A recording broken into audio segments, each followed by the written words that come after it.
James Head says there are lots of good reasons to buy a second-hand PCP, plus a few man traps.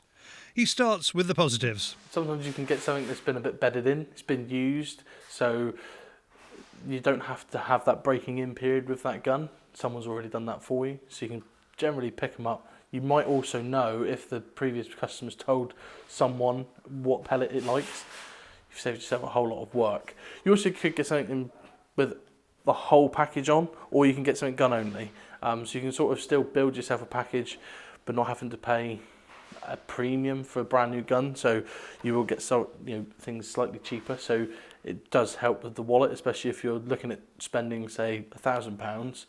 Buying a brand new gun at £1,000, you will get a gun, but you might not get the rest of the kit. Whereas you could spend £1,000 on something pre-owned, and you can get the whole kit ready to go. You can still buy stuff online and from other resellers, but I would be sort of very cautious of doing that. You want to make sure everything's in working order, which generally when you buy something second-hand from a shop, you will get that peace of mind.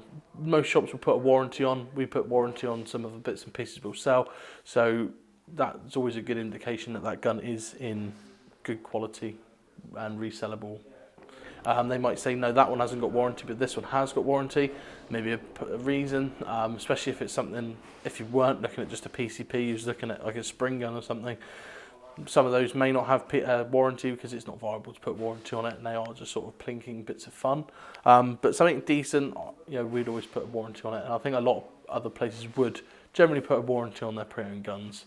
If you've got a range, you can get everything tested, you can get everything sort of sorted, so you don't know, at least you can sort out if you are buying a bogey or not. You don't know what someone sort of sold someone until you've tried it. So the beauty of having the range is you can make sure and see for yourself that that gun is in spot on condition and working as you would expect it to. So if you're looking at this gun in particular, so you've just chosen a very, very beautiful one. I have. So this one in particular is in very, very good condition. So you can see it's got a few little dings, a few little marks on the stock. So this is all stuff that you would expect to see from a pre-owned gun. What I wouldn't want is massive great cracks, gouges, or if it did have that, you'd want to be aware of that, and the price would be reflective of that. What you wouldn't want to do is buy something that doesn't look as in good condition. If it's looked after, generally, most people will look after stuff. If it looks good, it shoots good. It works like that. If it's been abused, you can probably imagine what it's going to be like. If it's got rust and stuff like that on the cylinder, I would avoid it. You don't really want anything that's going to have that imperfection, especially on a pressure vessel. You can obviously just check that things aren't bent. Just visually by looking at that, you can tell that that is absolutely spot on. You wouldn't want to sort of buy anything that potentially could cause you issues, especially if it does not look right. If it doesn't look right, you're best to ask someone about that. You can check the quality of the optics just by sort of looking at the optics. So again, if there's no marks where it's been mounted, anything like that, again, just by looking at the lenses, you can sort of see that it's never been abused. The same as a silencer. Generally, that's the first thing that gets knocked and bashed is the silencer. So just by looking at these things, you can tell that that's been well looked after in its life.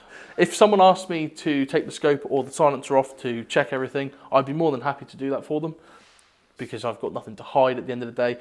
If someone was not willing to do that, I would then possibly think that they are trying to hide something. That might not be the case, but generally, if there's nothing to hide, they'd be happy to take it off and just show you that that is all clean and in good working order. On the end of the barrel, if they've never had a silencer on and they've shot it without that, that could well have dings, burrs on that crown. That's a very vital part of that gun. If that's at all damaged, you may then have massive accuracy issues in the long-term run. So it could well look good. That could have had a little drop on the tip without the silencer on. It's done something to the crown. That's where you'll get accuracy issues. But if you have any, doubts, just ask someone to have a look.